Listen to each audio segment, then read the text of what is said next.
నమస్తే, నేను Kavitha. Welcome to iDream news. IAS officer Smita Sabharwal వివాదాస్పదమైనటువంటి వ్యాఖ్యలు చేశారు. వికలాంగులు ఆల్ ఇండియా సర్వీసెస్ కి మాత్రమే కాదు, అటు పైలట్లుగా గాను ఇటు సర్జన్స్ గా కూడా పనికి రారు అంటూ తను చేసినటువంటి వ్యాఖ్యలు ఇప్పుడు పెద్ద ఎత్తున చర్చకు దారి తీస్తున్నాయి. ఓవరాల్ గా వికలాంగులకి సంబంధించి కేవలం డెస్క్ జాబ్స్ లేకపోతే థింక్ ట్యాంకులుగా మాత్రమే పరిమితం అవుతారా? మనతో పాటుగా ఉన్నారు ఫార్మర్ బ్యూరోక్రాట్, సిఎస్బిఐఎస్ అకాడమీకి చెందినటువంటి బాలలత గారు ఉన్నారు. బాలలత గారు, నమస్కారం మ్యామ్. నమస్తే అండి. సో అసలు చర్చ అనేది కంప్లీట్ గా పక్కదారి పట్టిపోయింది. ఇప్పుడు స్మితా సబర్వాల్ గారు చేసినటువంటి వ్యాఖ్యల్ని ఒక ఫార్మర్ బ్యూరోక్రాట్ గా మీరు ఎలా చూస్తున్నారు, లేకపోతే మీరు ఇక్కడ ఒక ఐఏఎస్ అకాడమీని రన్ చేస్తున్నారు, ఎలా చూస్తున్నారు? ఒక దివ్యాంగులకు సంబంధించినటువంటి రైట్స్ కి సంబంధించినటువంటి ఇష్యూ కూడా వస్తుంది. వాళ్ళని మనం ఇంక్లూజివ్ గా తీసుకోలేకపోతున్నామా అనేటువంటి ఒక కామెంట్ వస్తుంది. సొసైటీ ఇంకా చిన్న చూపు చూస్తుంది. ఇన్ని రకాల కామెంట్స్ వస్తున్నాయి. అసలు అంశం ఏంటి అసలు? ఇలాంటి కామెంట్స్ చేసేవాళ్ళు, ఇలాంటి స్టేట్మెంట్ ఇచ్చే వాళ్ళ వల్లే సొసైటీలో దివ్యాంగులకి రోజు రోజుకి చిన్న చూపు జరుగుతుందండి. ఇన్ఫ్యాక్ట్ ఇవిడ ఒక మాట చెప్పింది, with all due respects to different label community అని చెప్పి స్టార్ట్ చేస్తూ, ఒక ఎయిర్లైన్స్ వాళ్ళు పైలట్గా ఒక డిఫరెంట్ లేబుల్ని సెలెక్ట్ చేసుకుంటారా, అపాయింట్ చేస్తారా? ఒక సర్జన్గా మీరు ఎవరైనా డిఫరెంట్ లేబుల్ని ట్రస్ట్ చేస్తారా? అలానే ఐఏఎస్ ఐపీఎస్ లాంటి ప్రీమియర్ పోస్ట్లో డిఫరెంట్ లేబుల్ ఎందుకు అవసరమా? వాళ్ళు ఉండకు అసలు వాళ్ళ కోటా ఎందుకు? ఇట్లా చాలా రకరకాల క్వశ్చన్స్ అని చెప్పారు. ఆ క్వశ్చన్స్ అన్ని ఒక ఇండివిజువల్ని ఉద్దేశించి కాదు, ఎంటైర్ కమ్యూనిటీని ఉద్దేశించి చేసిన స్టేట్మెంట్స్ చాలా డెరోగేటరీ, వివక్షాపూరితమైనవి. ఇలాంటి స్టేట్మెంట్స్ చేయటం అనేది చాలా తప్పు. ఒక ఐఏఎస్ ఆఫీసర్గా మెయిన్గా సగటు పౌరుడిగా ఉన్నా కానీ చేయరు. ఇంకా ఆవిడ పబ్లిక్లో చేసిందంటే అది గవర్నమెంట్ ఒపీనియన్ లాగా వస్తుంది అనమాట.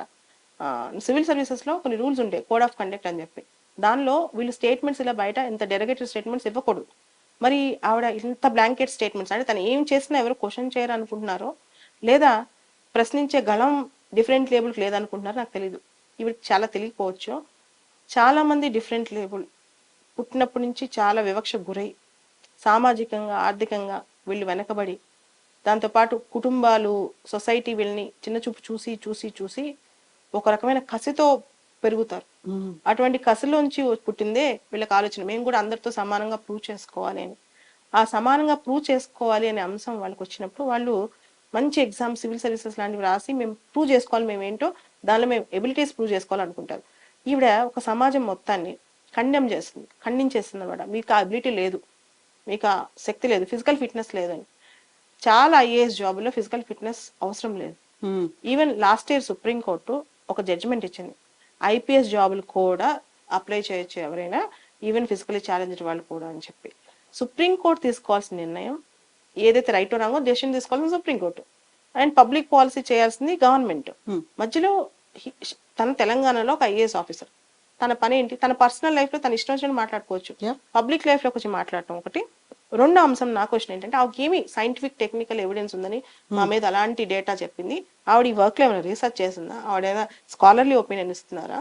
ఇవన్నీ నా క్వశ్చన్స్ అనమాట. సో నా డిమాండ్ ఏంటంటే, ఆవిడ దాన్ని విత్డ్రా చేసుకోవాలి. ఆ స్టేట్మెంట్స్ని ఆవిడ తీసేసుకోవాలి వెనక్కి.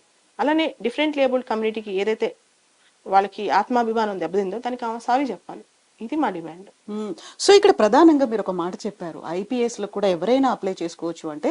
తను ఫస్ట్ చేసినటువంటి కామెంట్ కి కంటిన్యూయేషన్ గా చెప్తూ కొన్ని డిఫెన్స్ సర్వీసెస్ లో, కొన్ని ఐపీఎస్ లో ఈ రిజర్వేషన్ ని ఫాలో చేయట్లేరు, సేమ్ అదే ఐఏఎస్ సర్వీసెస్ కూడా, ఆల్ ఇండియా సర్వీసెస్ లో కూడా అప్లికబుల్ చేయాలి అని. నా క్వశ్చన్, నేను అడిగే క్వశ్చన్ ఏంటంటే, ఈ చర్చకు సంబంధించి ఆవిడకి అసలు అధికారమే లేదు దీని గురించి కామెంట్ చేయడానికి, దీని గురించి స్టేట్మెంట్ ఇవ్వడానికి ఆవిడకి ఏ విధమైన ఆ హక్కు లేదనమాట.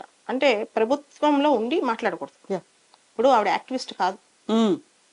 ఇప్పుడు నేను ప్రభుత్వ ఉద్యోగం నుంచి రిజైన్ చేసి వచ్చి కూర్చున్నాను. నా హక్కు ప్రొటెస్ట్ చేసే హక్కు.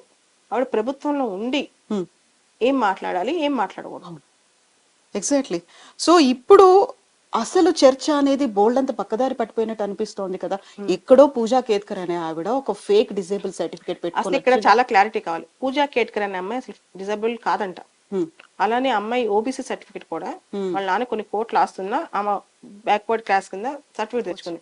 ఇవన్నీ స్టాండ్ అలోన్ కోసం. ఒక్క కేసులో అమ్మాయి ఫేక్. అన్ని రంగాల్లో అన్ని వర్గాల వాళ్ళు ఫేక్ ఉంటారు. అసలు ఆమె డిజేబులే కానప్పుడు, డిజేబుల్ వర్గమే కానప్పుడు ఈ చర్చ అంతా తీసుకొచ్చి అందరి డిజేబిలిటీస్ వాళ్ళకి ఆపాదించి వాళ్ళు దేనికి పనికిరారని జడ్జ్ చేయడానికి ఈవిడికి ఉన్న శక్తి ఏంటి? ఈవిడ మార్స్ నుంచి వచ్చారా? అంటే ఈవిడ దైవాంశ సంబుతురాలా? వీళ్ళ వల్ల ఏమీ కాదని జడ్జ్ చేయడానికి. జడ్జ్ చేయడానికి మాకు సిస్టమ్ ఉంది, ఒక గవర్నమెంట్ ఉంది, అందరూ ఉన్నారు. సో ఇప్పుడు మీరు ఒక మాట అన్నారు, ఒక వివక్ష గురి చేయడం లేకుంటే ఇంక్లూజివ్నెస్ అనేది వాళ్ళకు ఉన్నటువంటి ఒక లోపాన్ని అధిగమించి ఎలా ముందుకు రావాలనుకున్నాడు నరేంద్ర మోదీ పీఎం కూడా ఒక మాట చెప్పారు. వాళ్ళని వికలాంగులు డిజేబుల్ గా సంబోధించకండి, దివ్యాంగులు వాళ్ళు అనే ఒక మాట. సో దివ్యాంగులు అంటేనే ఇక్కడ సూపర్ పవర్ ఉంది అని కనిపిస్తోంది. ఈ మాటలన్నీ చూసిన తర్వాత ఇంకా వివక్ష అనేది కంటిన్యూ అవుతున్నప్పుడు మీరు ఒక వాయిస్ తీసుకొని వచ్చారు. మిమ్మల్ని కూడా ఇప్పుడు టార్గెట్ అవుతున్నారు కదా, మీ తరఫున స్పోక్స్ పర్సన్ నియమించుకున్నారని, లేకపోతే మీరు మాట్లాడేది కూడా డిసేబుల్ పర్సన్స్ ని పెట్టుకుని ఒక అకాడమీ రన్ చేస్తున్నారు అనేది. అవును, అది ఆవిడకున్న భావ దారిద్ర్యం అంటాను. ఎందుకంటే నేను ఒక ఇష్యూ గురించి మాట్లాడుతున్నాను, ఒక సమస్య గురించి మాట్లాడుతున్నాను. రెండోది, నేనేమి జాబ్ చేస్తూ అకాడమీ రన్ చేయట్లేదు. ఉద్యోగం 2019లో రిజైన్ చేసి అకాడమీ రన్ చేస్తున్నాను. రెండో విషయం, ఆవిడ ఒక బాధ్యతాయుతమైన అధికారి అయ్యండి ఆవిడ విచ్చలవిడిగా రాస్తున్నారు. మేం కాదు చేసేదలా. మేము ఏం చేస్తున్నా పద్ధతిగా లీగల్గా చేస్తాం. పద్ధతిగా లీగల్ గా అంటే ఆవిడని కామెంట్ చేసేటప్పుడు ఆవిడ పర్సనల్ విషయాలు ఎవరు మాట్లాడలేదు. ఎవరైనా మాట్లాడబడుతున్నా నేను ఆపాను. పర్సనల్ విషయాలతో మన సంబంధం లేదు, మనం ఇష్యూ కోసం వచ్చాం, మన ఇష్యూ మనం సాల్వ్ చేసుకుందాం. ఆవిడకి సంబంధించిన అనేక అంశాలు మాట్లాడాలని మామూలు రెడీ అయిపోయారు, వాళ్ళందరూ డేటా కలెక్ట్ చేసుకున్నారు. కానీ ఎవరిని మాట్లాడదని ఆపాను. కానీ ఇప్పుడు ఆపే శక్తి కూడా నా దగ్గర లేదు, ఎందుకంటే ఆవిడ మాటలు అందరినీ అంత హర్ట్ చేశారు. సో బియాండ్ కంట్రోల్ అయిపోయాయి. అసలు విషయం అంతా పక్కకు పోయింది. కేవలం ఇక్కడ సరిపోతారా లేదా అనే దాంతో పాటుగా, వికలాంగులు వీటికి అర్హులా లేదా అనే దాంతో పాటుగా స్మితా సబర్వాల్ వర్సెస్ బాలలత అన్నట్టుగా మారిపోతుంది. పర్సనల్ గా తీసుకుంటారు. నేను ఇంకా కూడా చెప్తున్నా, నేను మాట్లాడింది మొత్తం ఇష్యూయే మాట్లాడాను. అండ్ ఆవిడ కూడా ఇష్యూ గురించి మాట్లాడాలి. ఓకే, లేదా ఆవిడకున్న ట్విట్టర్ ఉంది, ఆవిడ ఇష్టం అండి, మాట్లాడుకుంటారు. కానీ ఆవిడ ఇష్టం వచ్చినట్టు మాట్లాడటానికి ఆవిడేమి యాక్టివిస్ట్ కాదు. సో మీరు ఒక ఓపెన్ ఛాలెంజ్ అనేది వేశారు, అది ఎందుకు రిజైన్ చేసి రండి, మనం ఇద్దరం కలిసి మళ్ళీ రాద్దాము. ఫిజికలీ ఛాలెంజ్ పీపుల్ కి ఎబిలిటీస్ గురించి ఆవిడ క్వశ్చన్ చేశారు కాబట్టి నేను చెప్పాను, వీళ్ళు మీకంటే తక్కువ కాదు, మీ అంత తెలివితేటలు ఉన్న వాళ్ళే, సామర్థ్యం ఉన్న వాళ్ళే. సో కావాలంటే ఎగ్జామ్ రాసి చూడండి, వాళ్ళతో కూర్చొని ఎగ్జామ్ రాసి చూడండి, మీకు తెలుస్తుంది. అంతేగాని జడ్జిమెంట్ ఒకటేసారి పాస్ చేయటం ఈజీ కదండి, మాట్లాడటం ఈజీ కదా, భరిస్తే తెలుసు కదా బాధ, మనం భరిస్తే బాధ తెలుస్తుంది. But that's a odd challenge అంటున్నారు తను. ఇప్పుడు ఏజ్ సరిపోదు కాబట్టి ఎవరిని కుదరదు, యూపీఎస్సీ యాక్సెప్ట్ చేయదు కదా అంటున్నారు. బట్ ఎందుకని అసలు ఇష్యూ చర్చకు రావాలి, నిజంగా వాళ్ళు ఎలిజిబులా కాదా అనేది మీకు తెలుసు, తనకు తెలుసు. యాక్చువల్గా ఎవరు ఇంటర్వ్యూన్ అవ్వాలంటారు దీంట్లో? గవర్నమెంట్. మొత్తం ఈ డెసిషన్ తీసుకోవాల్సింది ప్రభుత్వం, నేను కాదు, ఆవిడ కాదు. నా క్వశ్చన్ ఏంటంటే, ఆవిడెవరు ఈ విషయంలో బ్లాంకెట్ స్టేట్మెంట్స్ ఇవ్వడానికి? ఇంత సున్నితమైన విషయంలో వాళ్ళ మనసులో హర్ట్ చేసేటట్టు ఒక సమాజం వాళ్ళని వివక్ష, ఆల్రెడీ వివక్ష ఉంది, ఇంకా వివక్షగా వాళ్ళని చూసేందుకు ఆవిడ ఇచ్చిన స్టేట్మెంట్స్ దోహదపడుతున్నాయి. ఆ స్టేట్మెంట్స్ వెనక్కి తీసుకోమని అడిగాను. మీరు చెప్పండి, మీరు ఒక హ్యూమన్ బీయింగ్, తెలంగాణలో ఉన్నారు, మీరు చెప్పండి మీ సమాజాన్ని, ఒక వల్నరబుల్ సెక్షన్ ఇలాంటి స్టేట్మెంట్స్ మీరు కూడా చదివారు, నేను కాదు చెప్పింది, అది మీరు చదివారు కళ్ళతో, మీరు యాక్సెప్ట్ చేస్తారు ఈ స్టేట్మెంట్స్? ఎగ్జాక్ట్లీ. క్వశ్చన్ చేయకపోతే నేరం అవుదా? నేను జనరల్ గా కాంట్రవర్సీస్ రాను, నేను బయటికి రాను, నేను ఓన్లీ నా చదువు, నా పిల్లలు, నా వీడియోస్, నా పనులు నేను చేసుకుంటాను. కానీ ఇంత కాంట్రవర్సీలోకి ఎంటర్ అవుతాను ఎప్పుడు ఊహించలే. రీజన్ చెప్తాను. ఈ రోజున నా దివ్యాంగ సమాజం కోసం, నా వల్నరబుల్ సెక్షన్స్ కోసం నేను ముందడిగేయకపోతే, వాయిస్లెస్ వాళ్ళ కోసం నేను వాయిస్ వినిపించకపోతే, నేను బ్రతికుండి అది వ్యర్థమని నేను ఫీల్ అయ్యాను, కాబట్టే బయటకు వచ్చాను. సో తను ఒక డిస్కషన్ స్టార్ట్ చేసిన తర్వాత, విత్ డ్యూ రెస్పెక్ట్ అనేది స్టార్ట్ చేసిన తర్వాత వచ్చినటువంటి డిస్కషన్ ఎలా ప్రొలాంగ్ అవుతుందంటే, ఎస్సీ ఎస్టీ రిజర్వేషన్ కేటగిరీతో వచ్చినటువంటి ఐఏఎస్ ఐపీఎస్ ఆఫీసర్లకు సంబంధించి వాళ్ళ పిల్లలు కూడా అదే రిజర్వేషన్ తీసుకొని మళ్ళీ సివిల్స్ లోకి వస్తున్నారు. రిజర్వేషన్ చర్చ అనేది అది పబ్లిక్ పాలసీ, అది పబ్లిక్ పాలసీ అంటే కేంద్ర ప్రభుత్వం, రాష్ట్ర ప్రభుత్వాలు వీళ్ళందరూ సమిష్టిగా తీసుకోవాల్సిన నిర్ణయాలు. దానిలో లోపాలుంటే జ్యుడిషియరీ చెప్తుంది. అసలు ఈవిడికి లోకల్ స్టాండ్ లేదు, అంటే ఆ విషయంలో చర్చించే అధికారం వీడికి లేదు. దట్టు గవర్నమెంట్ సర్వీస్ లో ఉండి గవర్నమెంట్ పాలసీస్ రివర్స్ గా స్టేట్మెంట్స్ ఇచ్చే శక్తి ఇవ్వక లేదు. అలా ఇస్తే అది చాలా పెద్ద నేరం, అది సిసిఎస్ రూల్స్ కు విరుద్ధం, డెరగేటెడ్ స్టేట్మెంట్ అది. సో ఇప్పుడు ప్రధానంగా తను లేవనెత్తుతున్నటువంటి క్వశ్చన్, ఇప్పుడు ఐఏఎస్ ఆఫీసర్లో లేకపోతే మన ఇండియన్ సర్వీసెస్ లో ఉన్న వాళ్ళు ఎక్కువ దూరం తిరగాల్సి వస్తుంటుంది, ఎక్కువ ఫీల్డ్ ట్రిప్స్ వేయాల్సి వస్తుంది. నేను ఈ రోజు ఐఏఎస్ ఆఫీసర్ అందరినీ ఒక క్వశ్చన్ అడుగుతాను, ఎంతమంది దూరం పరిగెడుతున్నారు? ఎంత దూరం నడుస్తున్నారు మీరు చూస్తున్నారు కదా. కార్లు వాడతారు, హెలికాప్టర్స్ వాడతారు, అన్నీ వాడతారు. వీళ్ళ చెప్పేది మాకు వచ్చి మీరు ఫిజికల్గా ఫిట్ కాదని, ముందు వాళ్ళని ఫిట్ అని ప్రూవ్ చేసుకోమనండి. నేను చెప్తాను నా ఫిజికలీ ఛాలెంజ్ పిల్లల్ని పంపిస్తాను, వాళ్ళని రమ్మనండి, ఒక ఐపీఎస్ ఆఫీసర్ని రమ్మనండి, ప్రూవ్ చేసుకోమనండి. సో మనకంటూ కొన్ని పెట్టుకున్నాము, మిగ్లు కావచ్చు, ఎయిర్ ఫోర్స్ దాంట్లో కొంచెం ఐ సైట్ కొద్దిగా తక్కువ ఉన్న వాళ్ళని మాత్రమే తీసుకోవద్దు, వాళ్ళ కళ్ళద్దాలు పెట్టుకున్నారు అంటే ఎలిజిబుల్ కాదు అనేది ఉంటుంది. మిగతా అన్ని చోట్ల ప్రతి ఫీల్డ్ లో ప్రతి డిపార్ట్మెంట్ లో వీళ్ళు బార్ అనేది ఉందా అక్కడ? ఏమండి నా క్వశ్చన్ ఏంటంటే అసలు ఈ మొత్తం సమస్య అనేది నీకు సంబంధించిన విషయం కాదు, నువ్వు కామెంట్ చేయాల్సిన అర్హత నీకు లేదు. ఇదంతా కేంద్ర ప్రభుత్వం, డిఓపిటి మినిస్ట్రీ, జ్యుడిషియరీ వీళ్ళు తీసుకోవాల్సిన నిర్ణయాలు. రిజర్వేషన్ అనేది ఈ రోజు కాదు, అంబేద్కర్ గారు చెప్పిన నుంచి ఈ రోజు వరకు నడుస్తుంది. అది ఆయన ఒక ఉద్దేశంతో స్టార్ట్ చేశారు. ఇంకా ఎవరికైతే నిజంగా ఫలాలు అందట్లేదు వాళ్ళకి ఇంకా అందట్లేదు. భారతదేశం చాలా డైవర్సిఫైడ్ సొసైటీ, దీనిలో అనేక వర్గాల వాళ్ళు ఉన్నారు, వల్నరబుల్ సెక్షన్స్ ఉన్నారు, దానిలో ఎస్సీలు ఉన్నారు, ఎస్టీలు ఉన్నారు, బీసీలు ఉన్నారు, దివ్యాంగులు ఉన్నారు, మహిళలు ఉన్నారు. వీళ్ళందరి గురించి మీ నాన్న పెద్ద ఆఫీసర్, మీ ఆయన పెద్ద ఆఫీసర్, నువ్వు వచ్చి వీళ్ళ గురించి మాట్లాడుతుంటే నాకు ఈ విషయం లేవనెత్తి నువ్వు ఫైట్ మొదలెడితే అసలు నీకు సంబంధమే లేని విషయం ఇది. ఇది వేరే వాళ్ళ సమస్య. ఈ సమస్యని సున్నితంగా నువ్వు అర్థం చేసుకోకుండా, సున్నితత్వం 24 సంవత్సరాలు పనిచేసినప్పుడు ఆ సున్నితత్వం లేకుండా, ప్రజల్లో పనిచేసిన ఆ సున్నితత్వం లేకుండా ఇట్లాంటివి బయట తీసుకొస్తే. సో ఇప్పటికి 4 days అవుతోంది ఈ ఇష్యూ అనేది స్టార్ట్ అయ్యి. సండే తను ట్వీట్ చేసిన దగ్గర నుంచి అంతకు ముందు ఇష్యూస్ అనేవి అయ్యాయి. ఆ తర్వాత యూపీఎస్సీ చైర్మన్ మనోజ్ సోని ఆయన రిజైన్ చేసిన తర్వాత దానికి కూడా ఈ ఫేక్ సర్టిఫికేట్స్ లింక్ చేసి ఆయన మీదకి వస్తుంది, మెడకు చుట్టుకుంటుంది కాబట్టి ఆయన రిజైన్ చేశారు. ఇన్ని రకాలు వచ్చిన తర్వాత ఎందుకని ఇంకా గవర్నమెంట్ రెస్పాండ్ అవ్వలేదు అనుకుంటున్నారు? సీతక్క గారు రెస్పాండ్ అయ్యారండి.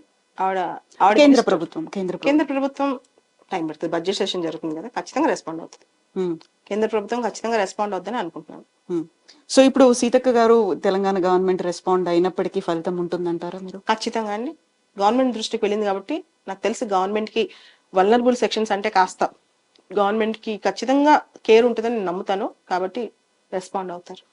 సో ఇప్పుడు వికలాంగుల పోరాట సంఘాలు కావచ్చు, హక్కుల సంఘాలు, సంక్షేమ సంఘాలు వీళ్ళందరూ చెప్తోంది తను ఇమ్మీడియట్ గా క్షమాపణ చెప్పాలి, ట్వీట్ డిలీట్ చేయాలి, రాజీనామా చేయాలి. సార్ చేస్తే సరిపోతుందంటారా? నాకైతే ఆ పర్సనల్ ఇష్యూస్తో ఆ రాజీనామాతో సంబంధం లేదు. నాకు కావాల్సిందంతా నా సమాజాన్ని అవమానించిన ట్వీట్ తీసేయడం, వాళ్ళ సమరీ చెప్పడం, అంతే. సో బట్ ఈ రోజు కూడా తను ట్వీట్ కి రెస్పాండ్ అయ్యారు సుధాకర్ రెడ్డి.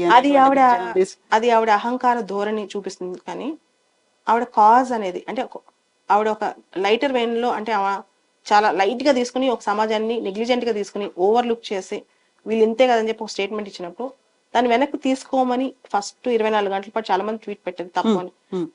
ఒక ఎంపీ పెట్టారు ప్రియాంక చతుర్వేది అని. అవన్నీ ఆవిడ దాన్ని డిఫెండ్ చేసుకుంటూ సమర్థించుకుంటూ వచ్చినప్పుడు నేను బయటికి చెప్పాల్సి వచ్చింది. అప్పుడు దాకా 24 గంటలు నేను వెయిట్ చేశాను. చాలా మంది నాకు ఫోన్ చేసి మ్యామ్ మేము ట్వీట్ పెట్టాం, రెస్పాండ్ వేరేగా అవుతున్నారు అన్నప్పుడే పబ్లిక్ లో వాళ్ళు చాలా మంది మా హక్కులు భంగం అయ్యే మేము కేసు పెడతాం అన్నప్పుడు నేను ఆపి ఫస్ట్ 24 hours నేను పర్సనల్ గా ట్రై చేశాను, వినే పరిస్థితి లేదు. సో ఎలా అయితే ఒక అవుట్రేజ్ అనేది వస్తుందో, ఎలా అయితే తను చేసినటువంటి ట్వీటింగ్ కి అఫెండ్ అయిన వాళ్ళు రెస్పాండ్ అవుతున్నారో, అలాగే ఆ ట్వీట్ కి రెస్పాండ్ అయ్యి పాజిటివ్ గా కామెంట్స్ చేస్తున్న వాళ్ళు కూడా ట్విట్టర్ లో అలాగే కనిపిస్తూ ఉన్నారు. వాళ్ళకి మీరు ఏం చెప్తారు? వీళ్ళకి నిజంగా అవసరమా అనుకుంటే ఎందుకు అవసరం, మేము స్మితా మ్యామ్ చెప్పిందే కరెక్ట్, ఐ సెకండ్ దట్ అనే కామెంట్స్ కనిపిస్తున్నాయి ఇక్కడ. అది వాళ్ళ పర్స్పెక్టివ్, ఒపీనియన్. వాళ్ళు ఎవరు గవర్నమెంట్ ఆఫీసులు కాదు, వాళ్ళందరూ ఎవరి ఒపీనియన్ వాళ్ళకి ఇచ్చే హక్కు వాళ్ళకు ఉంది. ఇది డెమోక్రసీ. కాకపోతే ఆవిడ ఒక బాధ్యతాయుతమైన పోస్ట్ లో ఉండి ఆవిడ ఇలాంటి స్వీపింగ్ స్టేట్మెంట్స్ వీళ్ళ మీద చేయకూడదని నా అభిప్రాయం.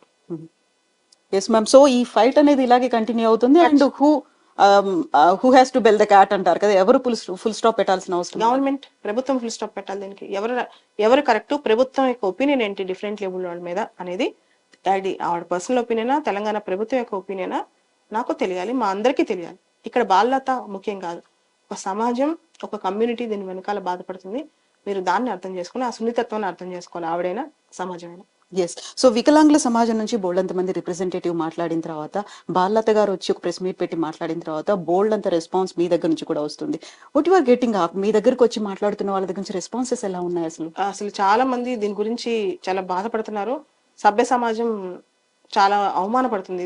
ఇట్లాంటి స్టేట్మెంట్స్ పెద్ద ఆఫీసర్ నుంచి ఎలా వచ్చాయని చెప్పి దాని మీద అందరూ కూడా దీన్ని కండెమ్ చేస్తున్నారు, ఇది తప్పు అని ప్రకటిస్తున్నారు.